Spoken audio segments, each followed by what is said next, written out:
ان programme press corner کے ساتھ میں ہوں آپ کا میزبان سعید الرحمان صدیقی.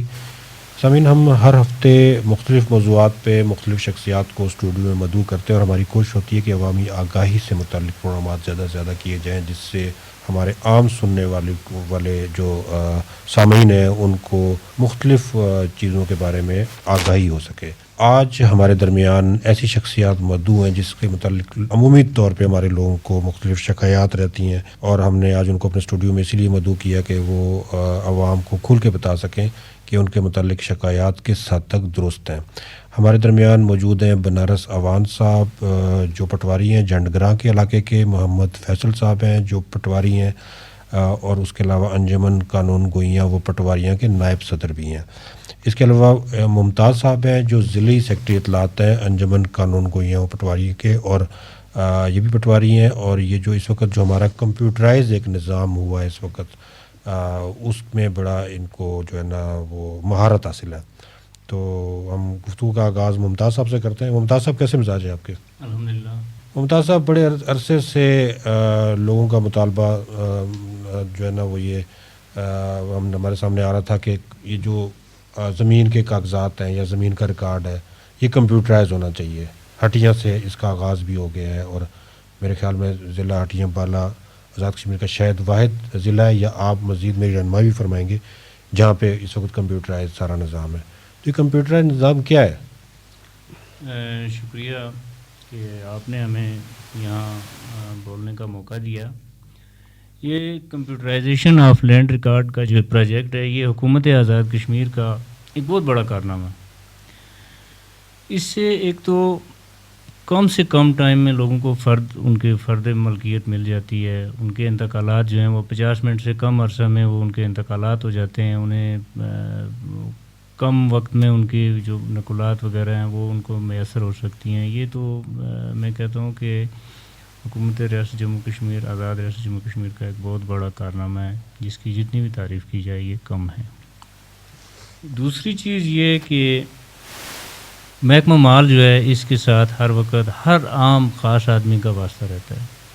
اب یہ ایک مینول طریقہ تھا جو صدیوں سے رائج تھا کہ ہاتھ سے لکھنا اور ہاتھ سے جو فرد تیار کرنی، اس میں جان بوجھ کر تو غلطی تو کرتا کوئی نہیں ہے، لیکن یہ کہ غیر دانستہ طور پہ کلیریکل مسٹیک لکھنے میں پڑھنے میں کوئی اس طرح کی چیز یا وہ اس کا کم سے کم اب احتمال ہے کہ ریکارڈ کمپیوٹرائز ہو گیا.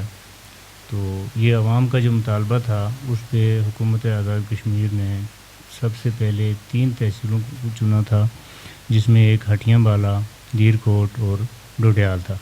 تو پہلی 3 تحصیلوں کا جو پروجیکٹ ہے وہ الحمدللہ کامیاب ہو چکا ہے، اور اب مزید 10 تحصیلوں کا ریکارڈ جو ہے کمپیوٹرائزیشن کے مرحلے میں جا رہا ہے. جی جناب بنارس اعوان صاحب، پٹواری کا جب نام سامنے آتا ہے تو لوگوں کے ذہن میں بہت ساری شکایات آ جاتی ہیں، اور بڑا ایک مشکل قسم کی ایک جو ہے نا پرسنالٹی کا ایک سکیچ لوگوں کے سامنے آ جاتا ہے کہ یار پٹواری کے پاس جانے کا مطلب یہ ہے کہ اچھا خاصا جیب میں پیسہ ہو، پھر یہ کہ سفارش ہو، پھر اس کو جناب جو بھی کاغذات ضرورت ہیں وہ اس کو ملیں گے.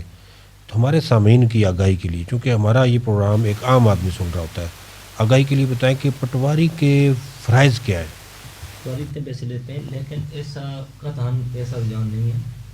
ہمارے آفس کے سامنے ایک بہت بڑا بورڈ ہوتا ہے دفاتر میں، اس پہ نقلات کی فیس کا تعین جو بورڈ آف ریونیو سے جاری شدہ ہیں اس کے مطابق لکھا ہوا ہوتا ہے. اب کوئی بھی بندہ جس نقل کے لیے آتا ہے وہ باہر بورڈ پہ یا دفتر میں دیکھ لیتا ہے کہ سرکاری فیس کیا ہے. ٹھیک ہے، یہ غلط رجحان ہے. محکمہ مال پٹواری ایک ریڑھ کی ہڈی ہے. محکمہ مال جب کوئی آفت آتی ہے، چاہے وہ 2005 کا زلزلہ ہو، 2010 کا سیلاب ہو، 2020 کا کرونا وائرس ہو یا الیکشن ڈپٹی ہو، تو ہم لوگ پٹواری اور گرداوران یہ بلا معاوضہ کام کرتے ہیں اور سرکار کے حکم پہ لبے کہتے ہیں. میں آپ کو یہ بتانا چاہتا ہوں کہ عام عوام یہ سن رہی ہے کہ جو سرکاری فیس گورنمنٹ کی طرف سے تہیہ کرتا ہے وہی فیس ہم لیتے ہیں. ہم کسی کو ناجائز تنگ نہیں کرتے اور نہ ہی یہ ولولہ کرتے ہیں. ہمارے وسائل بہت کم ہیں سر، بہت زیادہ وسائل کے مسائل ہیں ہمارے پاس. ہمارے پاس جو اسٹیشنری ہے اس میں ہمیں اسٹیشنری نہ ہونے کے برابر ہے.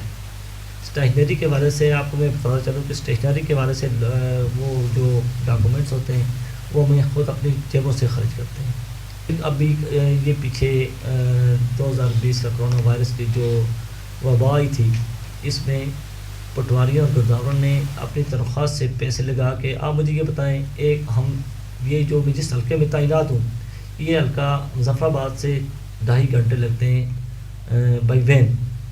ٹھیک ہے, وہاں پہ جانے کے لیے ہمیں گاڑی کا انتظام کرنا پڑتا ہے. ٹھیک ہے, تو وہ ہم اپنے جیب سے پے کر کے ہم نے کرونا وائرس ڈیوٹیاں سر انجام دی ہیں. اسی کے ساتھ بہت بڑا ایریا ہے یونین کونسل جنگرہ, بہت کافی ہائٹ پہ ہے. 2 گھنٹے وہاں سے گڑی دوپٹہ لگتے ہیں. تو ہمارا تو یہ کوشش رہتی ہے کہ سائلین میں سے اگر کوئی آئے تو ہم کو ان کو جلد از جلد ان کا کام کر کے ان کے نقلات ڈومیسائل پولیس سرٹیفکیٹ اور دیگر نقلات وغیرہ مہیا کر کے دیتے ہیں. جی, بنارس